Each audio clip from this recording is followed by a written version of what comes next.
결국 이재명의 승리였습니다. 민주당 경선에서 최종 후보로 이재명이 선출됐어요.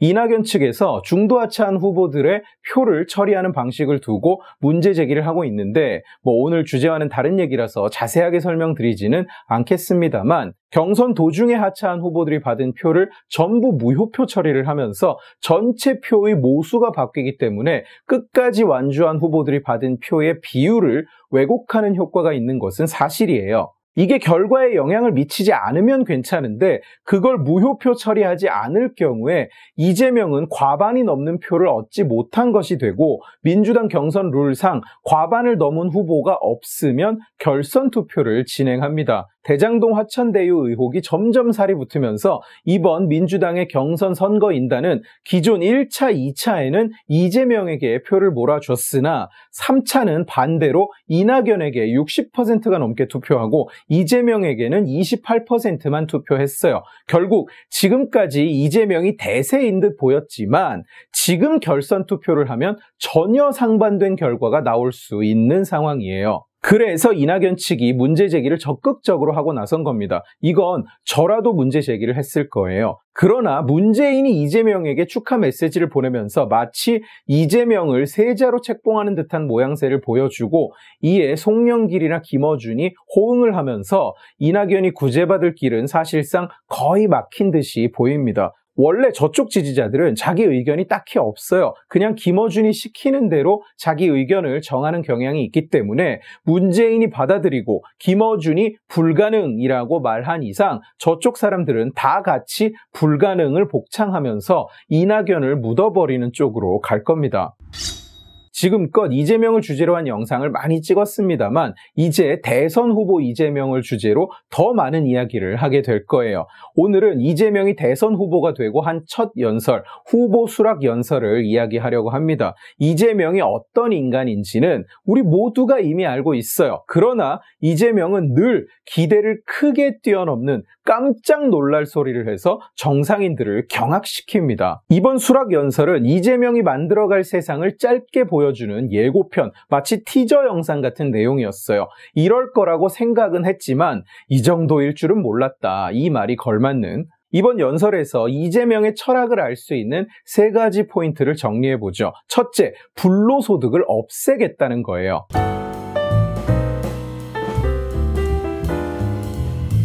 불로소득이란 게 뭘까요? 불로소득, 뭔가 나쁜 것 같고 일확천금을 노리는 탐욕의 상징 같고 이런 느낌이죠. 우리는 불로소득이라는 것은 뭔가 잘못된 것이라고 늘 배워왔어요. 그런데 불로소득이란 안일불, 일할도, 일하지 않고 벌어들인 돈이라는 뜻입니다. 그렇다면 불로소득의 반대말은 뭘까요? 바로 근로소득이에요. 그러니까 이 불로소득이라는 말은 그냥 근로소득이 아닌 또는 사업소득이 아닌 모든 형태의 소득을 통칭하는 말입니다. 여기서 그렇지 않다, 불로소득은 훨씬 작은 의미다, 이렇게 이의제기를 할 사람이 있을지는 모르겠으나 이재명이 사용하는 맥락은 정확하게 그 의미예요. 누군가의 손실임이 분명한 불로소득을 완전히 뿌리 뽑겠다. 이 이야기는 주식시장이나 부동산 시장 등의 자산시장을 제로섬 게임으로 보고 거기에서 얻는 수익을 완전히 근절해버리겠다는 의미예요. 불로소득을 없애고 일하는 사람이 존중받고 잘 사는 나라를 만들라. 레닌이 살아 돌아와도 이 얘기를 들으면 그건 좀 그렇게 일방적인 건 아닌데 할 것 같은 왜곡되고 뒤틀린 시각입니다. 노동으로 벌어들인 수익 이외의 모든 수익은 부정한 것이기라도 한 양 이야기를 하고 있어요. 그런데 저들 이재명을 비롯한 좌측 떨거지들은 불로소득이라는 것에 대해서 매우 착각하고 있어요. 불로소득, 노동의 대가로 주어지는 것이 아닌 자산소득은 어디서 공짜로 솟아나는 거라고 생각하고 있는 거예요. 하늘에서 그냥 부자들 머리 위로 뚝 떨어지는 것이라고 착각해요. 그러나 주식 투자든 부동산 투자든 그 어떤 투자라도 해본 사람들은 그게 아니라는 것을 알아요. 굉장한 서치와 연구가 필요하고 의사결정 능력이 중요하고 매수한 뒤에도 굉장한 리스크를 집니다. 주식 투자를 해본 분들은 유한 책임이라는 개념을 아실 거예요. 내가 가진 지분만큼 회사의 경영에 대한 책임을 진다는 겁니다. 주주는 주식 가격의 변동에 대한 리스크는 물론 경영에 대한 리스크까지 책임을 져요. 부동산도 마찬가지입니다. 상대적으로 안정적이라고는 하지만 재산에서 차지하는 포션이 워낙 크기 때문에 작은 변동도 재산의 총량에 큰 영향을 줍니다. 그리고 부동산의 변동성을 어디까지 확대할 수 있는지는 문재인이 지난 4년간 잘 증명했죠. 결국 불로소득은 공짜로 하늘에서 뚝 떨어지는 것이 결코 아닙니다. 정작 저러는 이재명 본인도 주식으로 돈을 10억대 이상 만져서 슈퍼개미로 취급받기도 했었어요. 이재명은 대한민국이 불로소득 공화국이라는 오명을 썼다고 하는데 세계 대체 어느 나라에서 부동산 양도 차익을 부정축제고 마땅히 국가가 환수해야 한다고 여긴다는 말입니까? 대체 어느 나라가 국민들이 부동산 양도 차익을 얻는다고 그걸 오명이라고 여긴다는 말입니까? 중국조차 그러지 않아요. 세계에 그런 나라는 없습니다. 이걸 오명이라고 부르는 건 지들 뿐이에요. 자기들 뿐이라고요. 멀쩡한 인간사에 직접 오명을 씌워놓고 그걸 근절하겠다는 발상입니다. 정작 자기도 자기 입으로 불로소득인 주식 투자로 돈을 벌었다고 자랑스럽게 떠드는 인간인데 말이죠. 그리고 불로소득은 이재명 말처럼 누군가의 손실이 아닙니다. 어디서 스토리의 앞뒤까지 듣고 이해하지는 못하고 그냥 주식시장은 제로섬 게임이다. 이 한마디만 어디서 주워 듣고 와서는 자산시장이 누군가가 이익을 보면 누군가가 손해를 보는 제로섬 게임이라고 착각하는 덜 여문 인간들이 많은데 전혀 사실이 아니에요. 당장 오늘 한 주를 사고 팔았다. 그러면 누군가는 차익을 보고 누군가는 손해를 볼 수 있죠. 그러나 주식시장은 장기적으로 계속 우상향해 왔어요. 그리고 주식에는 배당 수익도 존재하죠. 결국 주식시장은 제로섬 게임이 아닙니다. 그걸 자르고 잘라서 딱 한 장면만 놓고 보면 누군가가 이익을 보고 누군가가 손해를 보지만 장기적으로는 결코 제로섬 게임일 수 없습니다. 주식시장은 매수 포지션이 절대 우위예요. 매도를 아무리 많이 해도 매수량과는 비교가 되지 않습니다. 새로운 가치도 계속 생겨나요. 주식시장이 정말 제로섬 게임이라면 그런 시장은 장기적으로는 존재할 수 없습니다. 시장에 존재하는 돈의 총량도 늘 같아야만 합니다. 그래야 제로섬 게임이 되죠. 그러나 전혀 그렇지 않습니다. 주식시장의 크기는 장기적으로 계속 증가해 왔고 또 증가해 가고 있어요. 부동산 시장도 마찬가지예요. 같은 위치, 같은 크기의 땅에서 농사를 짓는 것과 10층짜리 주택, 50층짜리 상업 건물을 짓는 것의 가치는 다 달라요. 보유하는 목적도, 이용하는 목적도 다 달라요. 결코 제로섬 게임이 아닙니다. 내가 강남에 사무실을 쓰고 싶어요. 그런데 건물을 올리고 싶지는 않고 땅을 사고 싶지도 않고 그럴 돈도 없다. 이것도 하나의 목적인 겁니다. 내가 그 건물을 빌리면서 쓴 돈이 나의 손실인가? 아니에요. 내가 어떤 건물을 사는데 5년 전에 그 전 건물주가 그 건물을 살 때보다 30억 원을 더 주고 삽니다. 그러면 전 건물주가 30억 원의 양도 차익을 얻죠. 그러면 나는 30억 원을 손해본 겁니까? 전혀 아니에요. 전혀 그렇지 않습니다. 불로소득은 누군가의 손실이다 라는 말 자체가 생 거짓말인 거예요. 이걸 누군가의 손실이라고 거짓말하면서 마치 불로소득이라는 것을 근절하면 국가가 전부 약탈해서 나눠줘 버리면 손해를 보는 사람이 없는 것처럼 이야기하는데 아닙니다. 말도 안 되는 헛소리예요. 이렇게 되면 모든 형태의 개발이 다 막힙니다. 상권의 발달도 결코 일어나지 않습니다. 인프라 투자도 없어요. 그냥 죽어버린 시장만 남는 거예요. 피해자는 부유층 건물주만이 아니라 우리 모두가 되는 겁니다. 이 불로소득이라는 광기 때문에. 둘째, 국가 주도의 강력한 부흥 정책을 쓰겠다는 겁니다.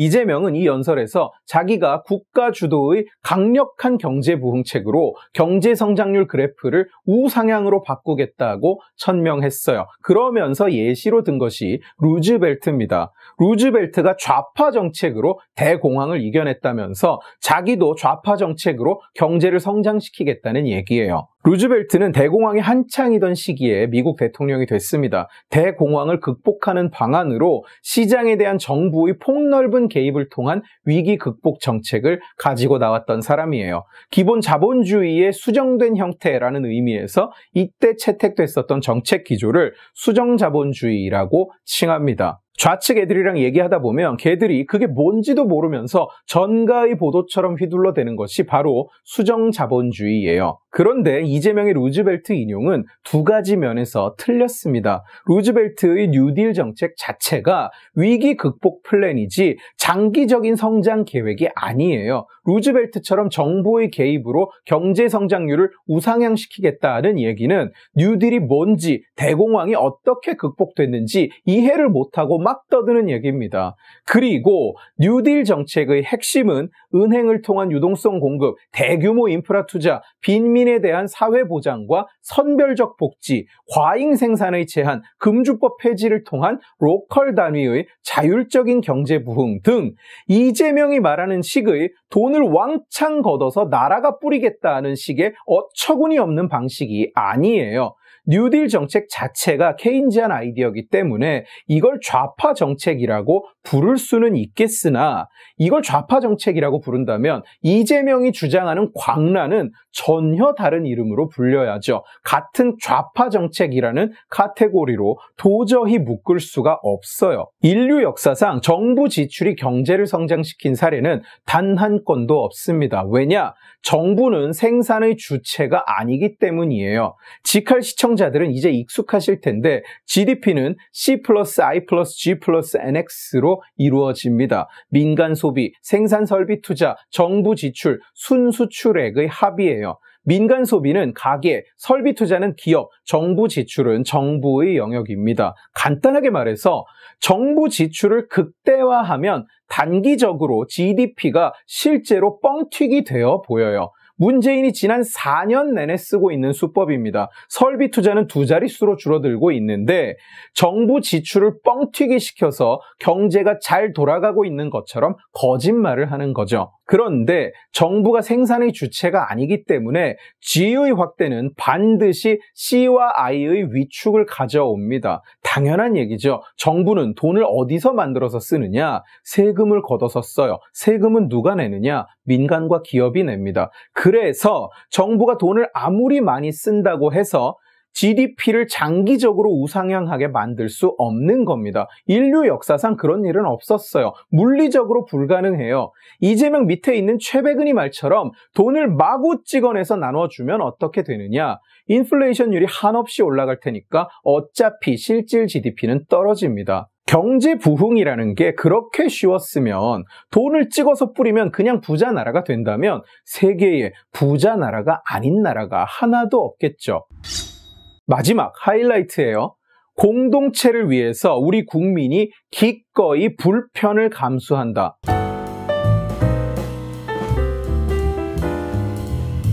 이 이야기는 우리가 코로나 방역 등등 때문에 기꺼이 공동체를 위해서 불편을 감수했다는 맥락에서 나온 얘기입니다. 이 말이 가장 충격적인 이유는 이재명은 이게 지금 사회의 공동체의 모범적인 모델이라고 인식하고 또 이야기하고 있다는 사실이에요. 공동체 앞에서 개인이 스스로를 희생하는 것, 그것이 우리가 지향하는 공동체의 이상적인 모습이라는 겁니다. 이건 정말로 위험하고 무섭고 또 끔찍한 이야기입니다. 개인이 모여서 사회를 이루는 거예요. 사회라는 것은 그저 개인의 집합체일 뿐 공동체가 먼저고 개인이 나중인 것이 아닙니다. 개인보다 공동체를 우선시하는 체제를 우리는 뭐라고 하느냐? 사회주의, 그리고 전체주의라고 불러요. 이재명은 합니다. 이재명이 일은 잘해. 이 말에 제가 늘 붙이는 코멘트가 있습니다. 당신이 그 일의 대상이 돼도 똑같이 말할 수 있겠느냐. 이재명은 지금 아예 그것이 옳은 길이라고 선언하고 있는 거예요. 공동체의 이익 앞에서 개인이 무릎 꿇는 사회가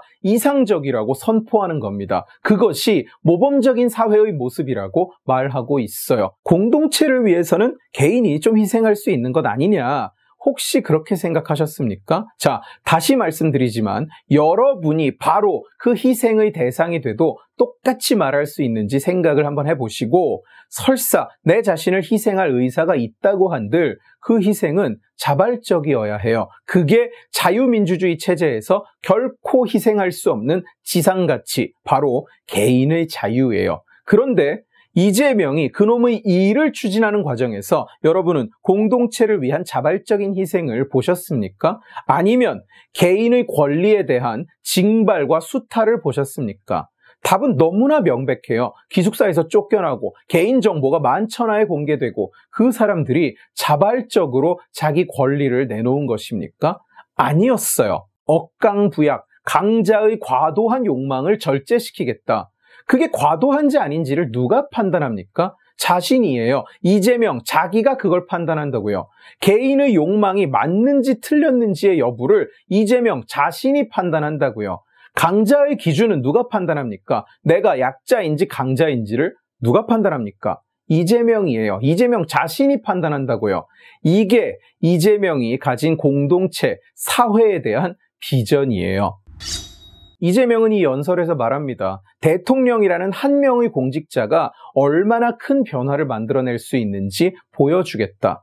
나는 이게 선전포고로 들려요. 이 땅의 자본주의, 시장경제체제에 대한 선전포고, 기업 활동과 재산권에 대한 선전포고, 자유민주주의라는 시스템에 대한 선전포고, 개인의 자유와 권리, 내가 원하는 것은 하고 살 수 있다는 자유주의 사회의 가장 근본적인 대전제에 대한 선전포고, 그리고 그 자본주의와 자유주의의 폐허 위에서 이재명은 이렇게 말할지도 모르죠. 당신은 지금 공동체를 위해서 기꺼이 불편을 감수하셨습니다.